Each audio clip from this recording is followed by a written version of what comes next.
So ayan, meron po tayo ditong Honda RS125. So ito yung bagong release ngayon, 2024 po yan. Wow!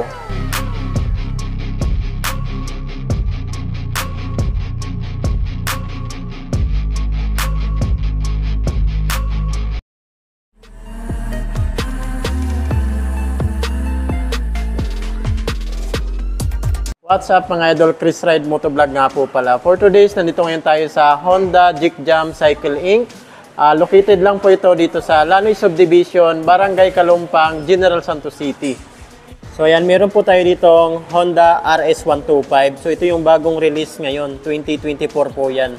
Wow! So dalawang kulay po yung available nila dito. Isang matte black na combination po ng white na decals saka silver. Nakastig ng kulay niya mga idol.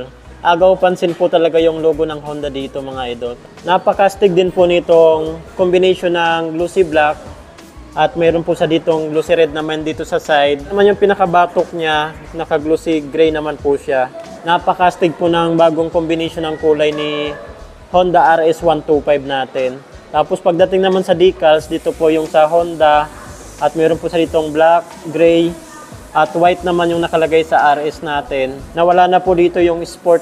Nakalagay po dito 125. Although kulay at decals lang din naman yung nabago dito. Pero yung pormahan napakastig po talaga.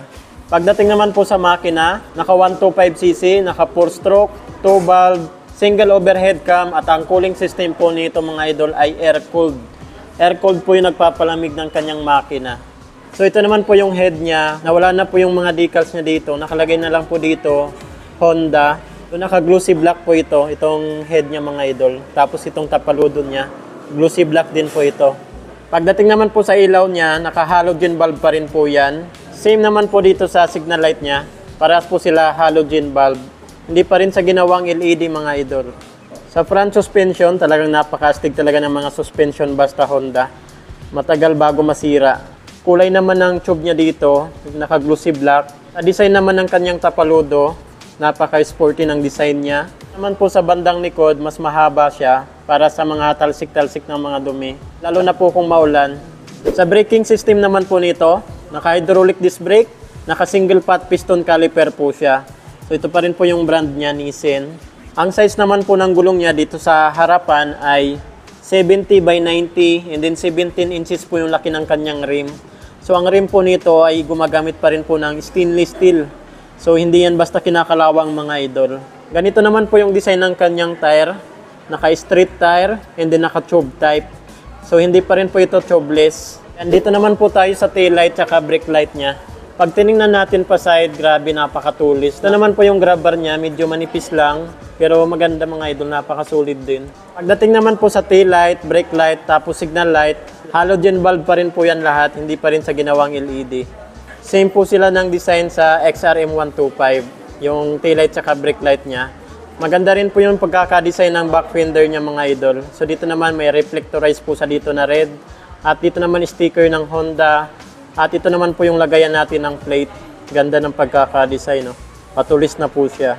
Ito naman po yung muffler niya or tambutsu. Maganda rin po yung pagkakadesign niya mga idol. Meron po sang heat guard dito na stainless steel.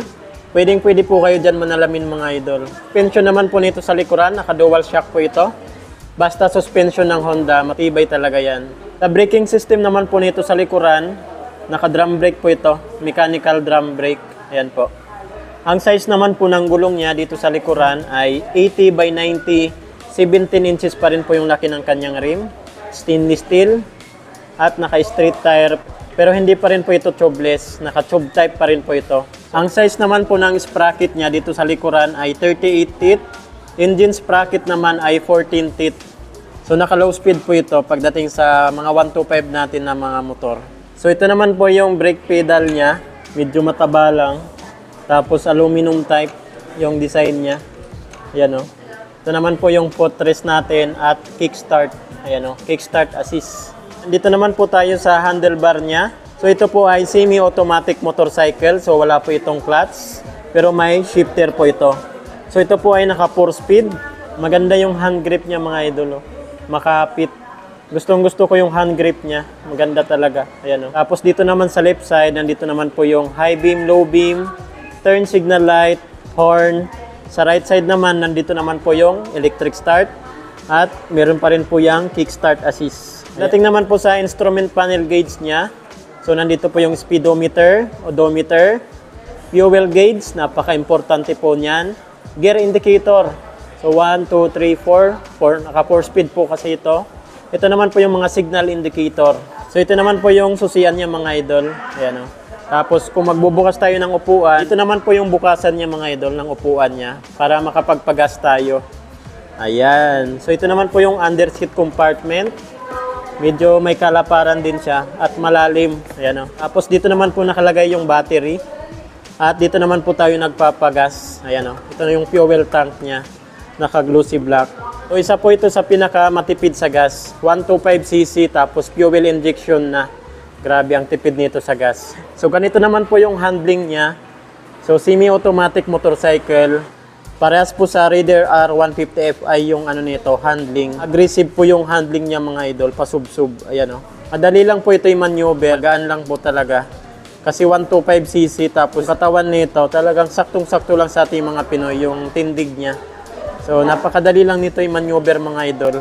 Kahit sa mga beginners, madali lang po kayo dito matututo. Gusto ko talaga yung kulay nito mga idol. Parang gusto ko nang iuwi. Bakit Honda RS125 fuel injection yung kukunin nating motor? Unang-una kasi dyan mga idol, para sa akin yung handling. Talagang napakadali lang i-maneuver ng motor na to. Compact. Tapos napakatipid po nito sa gas. 125cc. Kung hindi nyo kaya yung Raider R150 Fi or carb, dito talaga yung bagsak natin sa Honda RS125. Pero hindi naman tayo bibiguin ng motor na to. Pagdating sa mga aftermarket nito mga idol, napakaraming pyesa na ito. So yan, ito na po yung dalawang Honda RS125 na kulay. Yan, glossy red at matte black naman dito. So napaka-astig na ng decals nila, kulay at decals. Okay na okay po itong motor na to. Yan, dumako naman po tayo sa price, saka installment update nila dito. So dito pa rin tayo nag-inquire sa Honda Jick Jam Cycle Inc. So yan, cash price po nila dito ay 79,500 pesos. So yan na po yung cash price nila, 79,500 pesos. So dumako naman po tayo sa installment. Sa down payment po nito ay 6,500. 6,500 po yung down payment nyo para makuha nyo itong motor na to. Sa 3 years naman na installment nito mga idol ay 3,518. So rebates pa yan ng 200 pesos. So itong 3,518 na yan mga idol, i-rebates pa natin yan ng 200 pesos. So magiging 3,318 pesos na lang yan. So sa mga freebies, free helmet, jersey, TPL insurance, and 3 years LTO registration. At may free pa kayong free rides po yan mga idol. Extended po yan. Grabe ang astig talaga ng dalawang motor na to.